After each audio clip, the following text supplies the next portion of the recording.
Check out this quick clip from Major League Baseball All-Star, Shea Hillenbrand.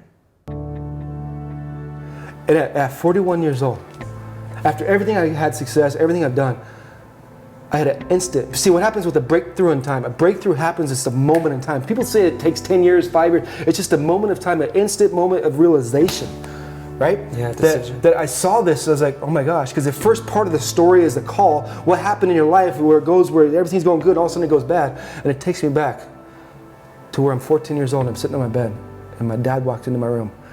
And I at 41 years old, I sit there and say, no way. I fell down on my knees, and like 1,000,000 pounds of unworthiness came off my shoulders, and tears like Niagara Falls were going down my face. It's like, see what happened, my dad loved California so much, and the family loved it. I found this out later in life. They didn't want to move. They wanted to stay there. But they sacrificed the whole family for me because my dad saw something in me that I couldn't see in myself, to give me the best chance to become a major leaguer, to come to Arizona.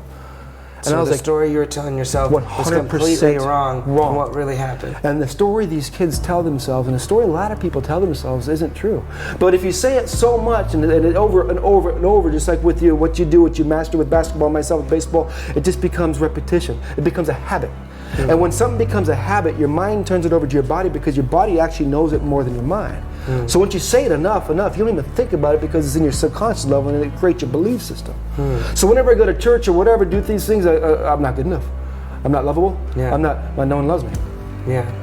And right there, instantly, boom, had a breakthrough. So with that being said, I was able to talk to my dad. My dad, God bless his soul, he died like 3 months ago, but I was able to talk to him before he died, and I set him free. Because he struggled his whole life from like 5 years old to 75 years old. He dealt with what I dealt with, and trying to break that generation cycle of just this crap in my family has been the biggest accomplishment. He had a bad self-story as well, you're saying? Horrible. Yeah. And he never drank, he never that. did anything, because his parents had troubles with that stuff, so he didn't want to do it, so he had nothing to mask it with.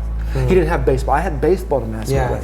You know what I mean? So I realized that I didn't have to drink to get my parents' approval. I didn't have to make the money. I didn't have to do any of that stuff. Anything.